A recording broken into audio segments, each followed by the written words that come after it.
Welcome to another change-making conversation from Baptist News Global. You're listening to a special podcast series titled Highest Power, Church and State, featuring writer, poet, and musician Rick Pidcock. Now here's Rick.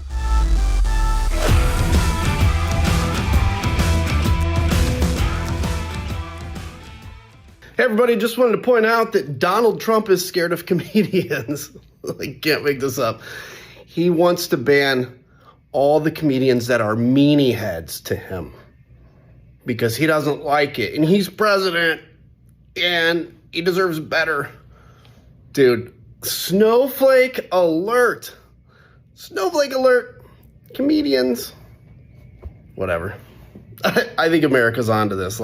It's kind of stupid. That was former Republican Congressman Adam Kinzinger on the Trump administration bullying the media and pressuring ABC to deal with late-night talk show host Jimmy Kimmel. So what exactly did Kimmel say that was so horrible? We hit some new lows over the weekend with the MAGA gang desperately trying to characterize this kid who murdered Charlie Kirk as anything other than one of them and doing everything they can to score political points from it. In between the finger pointing, there was grieving. On Friday, the White House flew the flags at half staff, which got some criticism. But on a human level, you can see how hard the president is taking this. My condolences on the loss of your friend Charlie Kirk. May I ask, sir, personally, how are you holding up over the last day and a half, sir? I think very good. And by the way, right there, you see all the trucks? They've just started construction of the new ballroom for the White House, which is something they've been trying to get, as you know, for about 150 years. And it's going to be a beauty. Yes. Okay. He's at the fourth stage of grief, construction. There's demolition, construction. This is not how an adult grieves the murder of someone he called a friend. This is how a 4-year-old mourns a goldfish. Of course, everyone on the right is saying that Kimmel lied about Charlie Kirk's assassin being MAGA. And to be clear, I agree that what Kimmel said in that moment was wrong.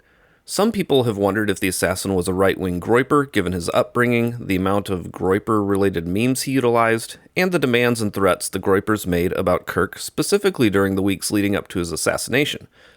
Others have pointed to words from his mother saying he became more liberal over the last year. And there's a decent chance the reason he referenced memes a lot was simply due to being a Reddit kid, like a lot of young people are these days. The point is, there's a lot we still don't know, and there's a good chance the assassin didn't exactly have the most coherent and consistent worldview. So just like I encouraged people on the right not to jump to conclusions, I think the encouragement needs to be said to people on the left as well. For Kimmel to act like the assassin was definitely MAGA is a bit presumptuous. But Kimmel is correct about a lot of things in his comments. MAGA was desperately trying to make the kid out to be a radical left-wing lunatic with transgender ideology. We covered that in episode 57, and I've dealt with this pretty extensively on social media.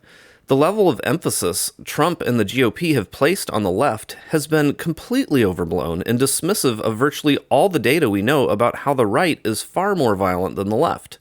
Kimmel was correct that MAGA has been trying to score political points, not only in their instant blaming of the left and in their demonization of transgender people, but in their intimidation of the media and their attacks on free speech, which we're going to focus on today. But perhaps what's most being missed here is that Kimmel's larger point in his controversial segment was absolutely true. The media gave Trump a great opportunity in a very human moment to reflect on the loss of his friend and to talk about how he was holding up. It would have been very helpful for us to hear a human response from Trump. But that's not what we got. Instead, Trump immediately pivoted to bragging about his building plans. So, without offering any reflection on the points Kimmel made that were correct, or on the media giving Trump an opportunity to finally show some basic humanity, the right jumped all over Kimmel and the media. But frankly, when you see stuff like this, I mean, look, we can do this the easy way or the hard way. These companies can find ways to change conduct, to take action, frankly, on Kimmel, or, there's going to be additional work for the FCC. Again, there's actions that we can take on licensed broadcasters. And frankly, I think that it's really sort of past time that a lot of these licensed broadcasters themselves push back on Comcast and Disney and say, listen, we are going to preempt. We are not going to run Kimmel anymore until you straighten this out, because we licensed broadcaster, are running the possibility of fines or license revocation from the FCC if we continue to run content that ends up being a pattern of news distortion. Soon after FCC Chairman Brendan Carr spoke these words, ABC announced that Kimmel's show was being put on hold indefinitely. And immediately Trump began to gloat. He posted on Truth Social that it was great news for America.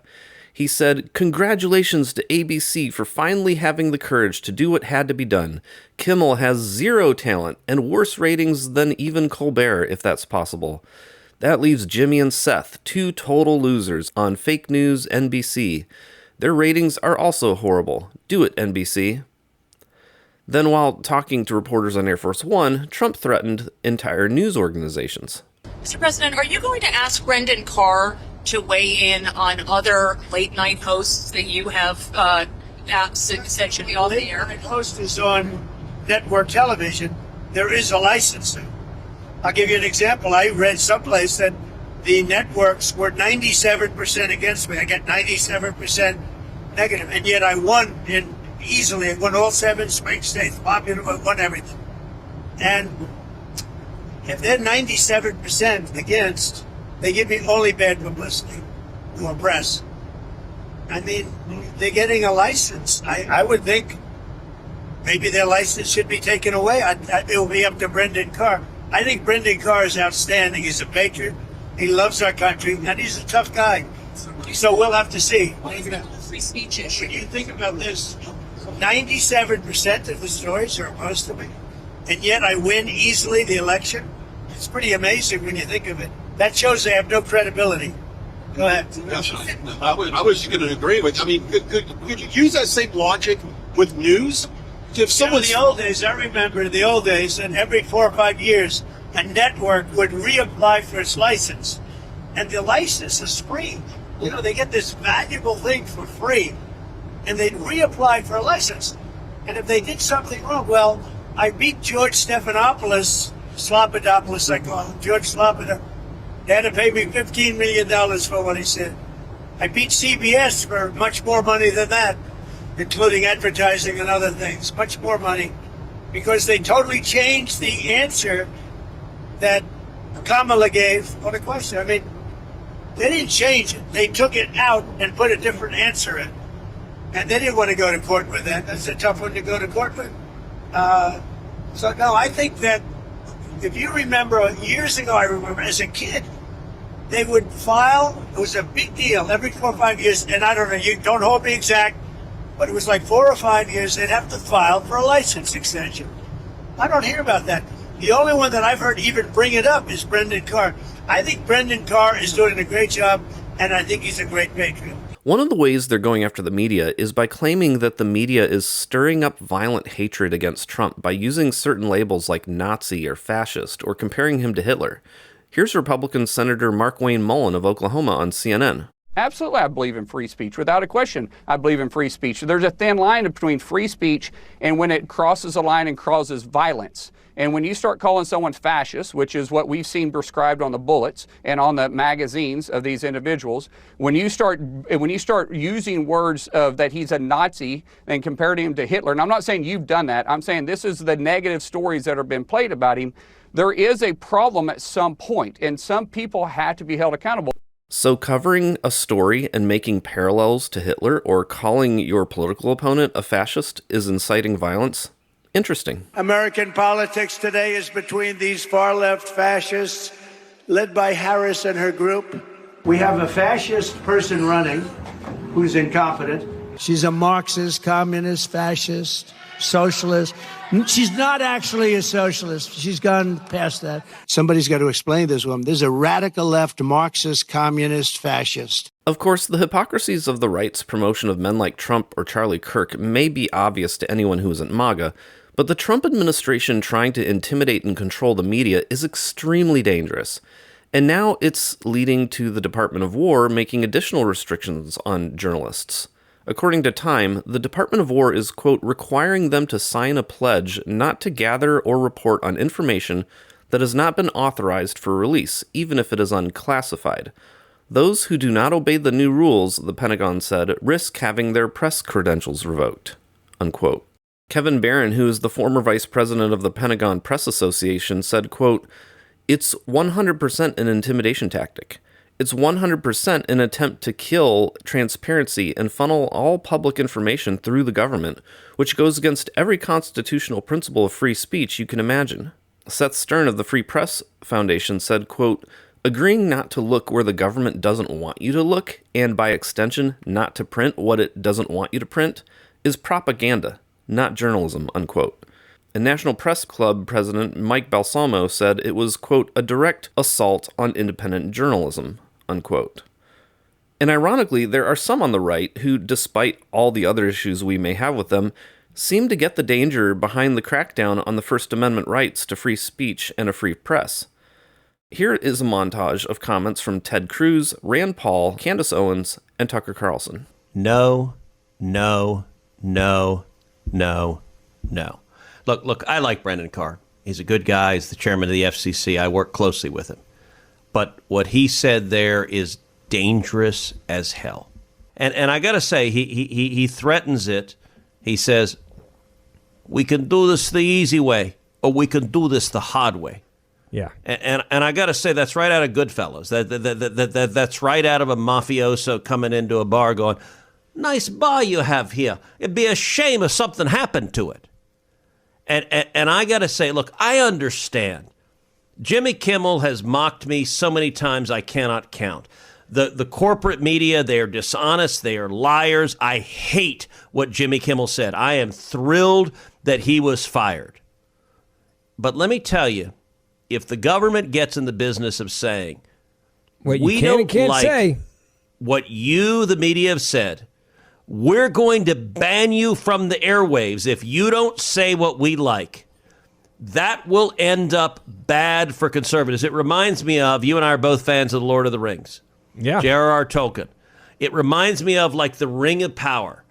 And it is so attractive. It's sort of like conservatives are saying, wait, if we have government, we have power. Yeah. We can ban the media. Let me tell you what will happen. Going down this road, there will come a time when a Democrat wins again.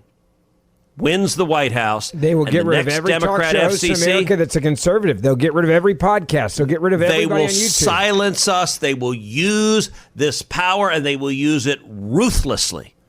Absolutely inappropriate. Brendan Carr's got no business weighing in on this. The government's got no business in it, and the FCC was wrong to weigh in, and I'll fight any attempt by the government to get involved with speech. I will fight. Pam Bondi, who is a complete loser and a tool, is trying to use the assassination of Charlie Kirk to lay the groundwork for hate speech laws in America. The very thing that Charlie was fighting against. They all just got right to work trying to pass laws. Well, Charlie Kirk is such, now we got to hate speech is something. Exactly what he's messaging me about that he doesn't want to happen. They're trying to use his death to justify. That's the feds telling you that they want to pass speech laws, which will basically just give them the full power to go after you for wrongthink. Okay? And they're doing it in the most disturbing way ever by going after Charlie Kirk's legacy and using his assassination to say, oh, well, now we've got to get hate speech done. You hope that Charlie Kirk's death won't be used by a group we now call bad actors to create a society that was the opposite of the one he worked to build. You hope that. You hope that a year from now, the turmoil we're seeing in the aftermath of his murder won't be leveraged to bring hate speech laws to this country. And trust me, if it is, if that does happen, there is never a more justified moment for civil disobedience than that, ever. And there never will be. Because if they can tell you what to say, they're telling you what to think. There is nothing they can't do to you because they don't consider you human. They don't believe you have a soul. A human being with a soul, a free man, has a right to say what he believes, not to hurt other people, but to express his views. Part of what I want to demonstrate here is that there's a lot more diversity going on than simply left versus right. There isn't the Republican way of viewing this and the Democratic way of viewing this. In this episode alone, we've considered a variety of perspectives and motivations on the right, with a mixture of personal and political motivations. Trump seems to be driven by a personal vendetta. Others, like Stephen Miller or Brendan Carr, seem to be driven by political power. Then there are a variety of objections coming from Cruz, Paul, Owens, and Carlson. But what about the religious motivations? Of course, Trump doesn't really seem to have any. It's quite obvious to anyone who isn't MAGA that Trump is using white evangelicals to bolster his own agendas. From what we can tell, FCC Chairman Brendan Carr seems to be Catholic, and Stephen Miller is Jewish. But there's another factor at play here that nobody is talking about, namely, the Seven Mountain Mandate for the mountain of the media. As a refresher, the Seven Mountain Mandate is one strategy by which Christian extremists envision exerting influence and authority over society. The Seven Mountains are religion, arts, media, business, government, family, and education. According to the book Invading Babylon, the Seven Mountain Mandate, which was edited by Bethel Church's pastor Bill Johnson and Lance Wallnau, Christians, quote, have been given authority over this planet. It was first given to us in the commission God gave to mankind in Genesis, unquote. Then they explain, quote, there are 7 realms of society that must come under the influence of the king in his kingdom. For that to happen, we as citizens of the kingdom must invade. The dominion of the Lord Jesus is manifest whenever the people of God go forth to serve by bringing the order and blessing of his world into this one, unquote. Of course, none of the people I've mentioned so far would likely care about the Seven Mountain Mandate, since none of them are charismatic Christians or part of the New Apostolic Reformation. But despite their lack of caring about it, their actions are indeed serving the purposes of helping Christian nationalists conquer the mountain of media. Notice how these charismatic Christian supremacists talk about the media. In a chapter from the Invading Babylon book I mentioned, Patricia King writes, quote, in a natural war, the nation that conquers the airspace has the greatest tactical advantage. In September 2004, I received an alarming dream in regards to a media army taking its position in this way. I saw God raising up a powerful media army, and many of its troops were young people. Also, apostles, prophets, evangelists, teachers, and pastors had changed roles so as to serve God in the media. This infantry also consisted of screenwriters, filmmakers, radio broadcasters, television producers, cameramen, editors, web media personnel, actors, actresses, and many others. All of them had come together to establish critical and strategic position to conquer airspace for the Lord. Then I saw a demonic media army raised up by the enemy to battle against this emerging holy combatant force. In this dream, a council meeting of the second heaven led Satan to dispatch his media army meant to thwart those Christians contending for the airwaves. Attempting to claim its position in the airwaves is a demonic prince that desires to plague the nations with sinful darkness. The Lord, however, is raising up a mighty moving force to establish kingdom authority in the airwaves. Responding to the media call in this hour is absolutely critical. We must win the battle. Of course, there's nothing in the Bible about the airwaves, about television, about radio, podcasts, none of that. But they're taking specific verses like Ephesians 2, 1 and 2 about the ruler of the kingdom of the air, and they're applying that completely out of context to the airwaves. This is the level of biblical literacy we're dealing with here, and yet also biblical certainty that we're dealing with here. So, in her chapter, Patricia King continues. She says, quote, secular media often dictates our culture's values. What is on the airwaves conditions the public's mindset. The media's magnetism is one reason why the darkness of immorality gets so widespread. Every single day, nearly every TV show, movie, and magazine somehow communicates that immorality and anti-Christian values are normal. The media has influenced us to believe that we should want what it puts on display. Much of the degradation, violence, rebellion, and perversity that our society struggles with results from the pervasive weight of the media's corrupted voice. And then in a section called The Airwaves Belong to the Lord, she says, quote, God owns everything, and we're to steward what he owns, and that includes the airwaves. When the church abdicates its God-appointed position, our rightful place gets usurped, and the airwaves are filled with unhealthy influences. It's not enough for us to complain about all the corruption and immorality on the air, or to simply turn the TV off in frustration. We must take our position back. Notice how in this world of right-wing Christian politics, they often talk about how our rights come from God. Our rights are from our Creator, not from our country.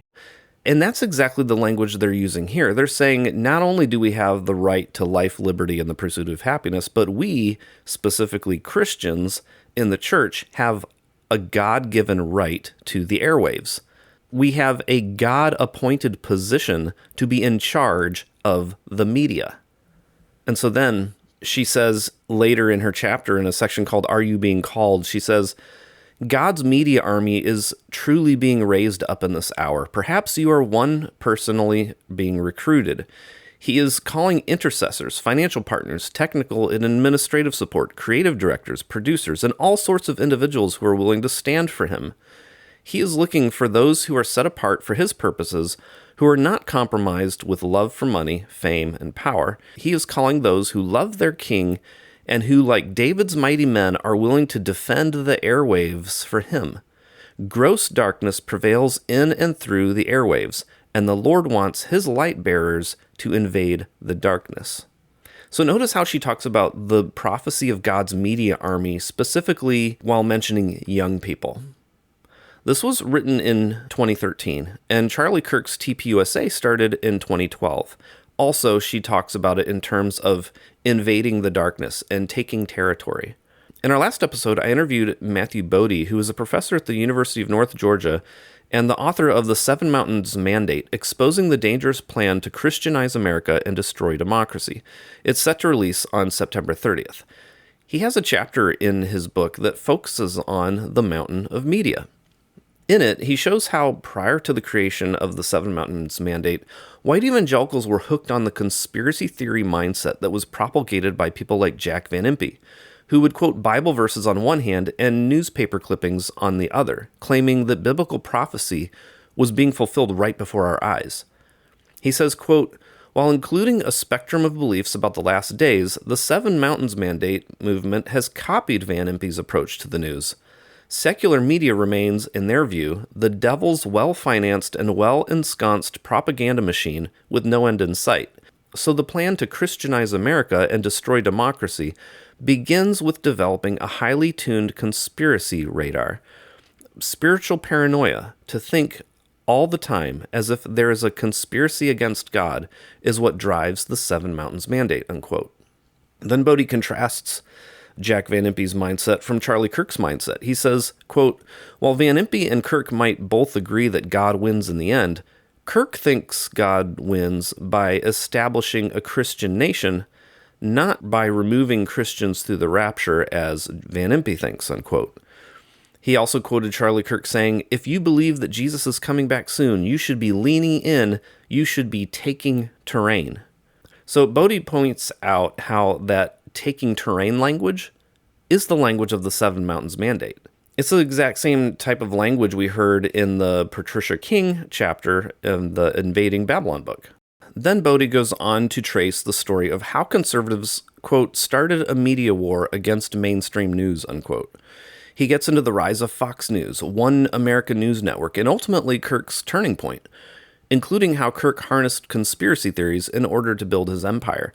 And it's quite an empire, as we saw at his memorial service yesterday, and also in the downloads and the numbers of his listeners. In 2024, Kirk's podcast had between 500,000 to 750,000 downloads every single day. So while Trump may have his personal vendettas, and people like Stephen Miller or Brendan Carr may have their political agendas, and while other conservatives may actually speak out against them due to concerns about our First Amendment rights to a free press and free speech, the result of supporting any of these people is that it allows authoritarian Christian nationalists to gain even more power in their pursuit of taking the territory of the mountain of media.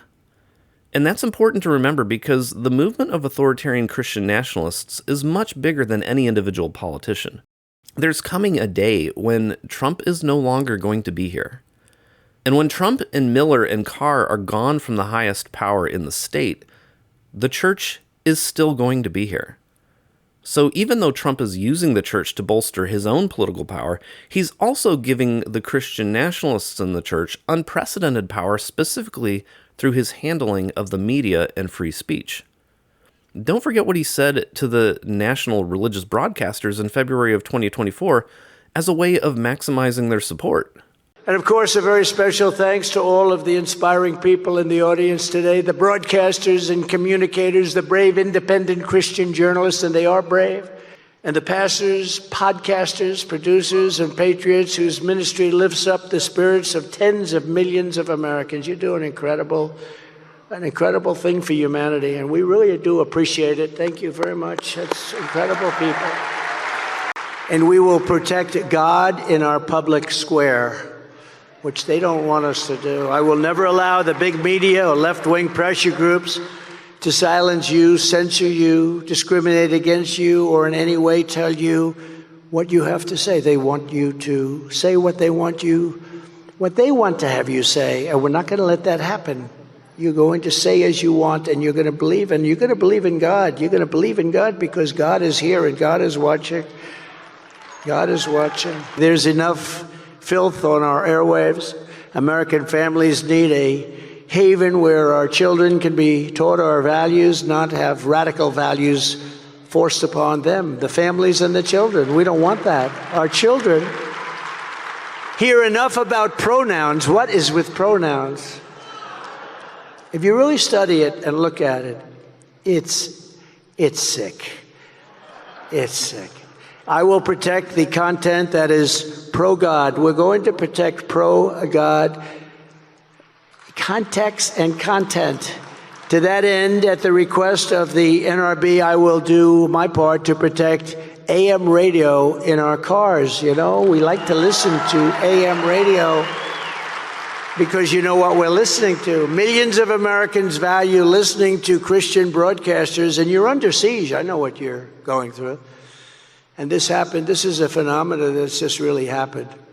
While they're on the road, we support you, and we are supporting all of those believers and the people that believe in you. We're not going to abandon you, and we're not going to abandon those great people that do these incredible broadcasts. They're incredible people. They're brave people. They shouldn't have to be brave people.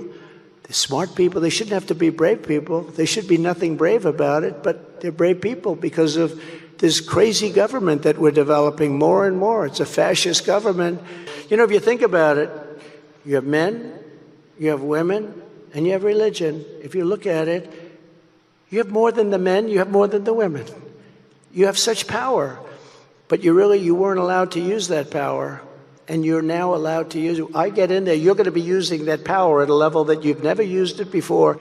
If we're going to hold on to our First Amendment rights to a free press and free speech, we need to be aware of the various forces involved. It's not simply a debate between the left and the right. There are a variety of personal, political, and religious motivations at play here. And we're going to need to know how all of these individual pieces serve the broader motivations of the Seven Mountain Mandate, even if the individual players like Trump, Miller, and Carr think they're only serving themselves. As Matthew Bodie told me in preparation for this episode, quote, "Certainly the trends of ownership show a right conservative move against networks. The mountain of media was always about that. But now that we have so many audiences, once those new owners kill the network, and they will, those lesser voices will rise. That is TPUSA." That's it for today. Thank you so much for listening. Please like, subscribe, and rate us on your favorite podcast platform, and we'll be back with another episode on Thursday. This has been another change-making conversation from Baptist News Global. The episode you've just heard is part of a special podcast series titled Highest Power, Church and State.